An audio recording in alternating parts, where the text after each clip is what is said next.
Hi, it's me again with Corel Roll Tips and Tricks, and I just made a video last night about this wheat, and I stated how you could run it twice. This one I ran together at 100 speed at 60 power. This one I ran twice at different speeds and different power. And if you will look, that looks a lot better than that.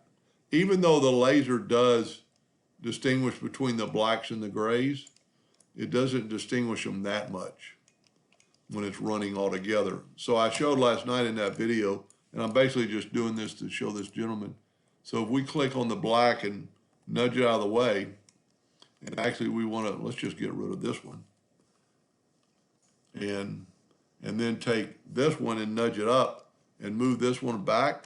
If you will run that at 100 power at 50 or 60 speed and get it really deep, then you could move that out of the way and move this right back, and I'm just using the nudge tool, set it like 7 inches, and then run this at like 100 power and 100 speed.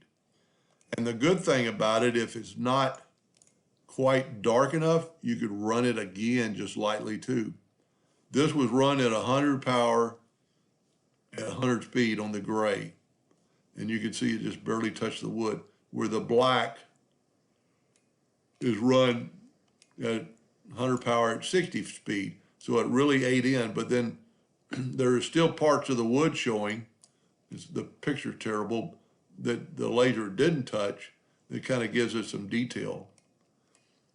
So that's just running things twice. Now it takes twice as long, but the end result makes it really pop. I hope that helped a little bit. Thank you for watching.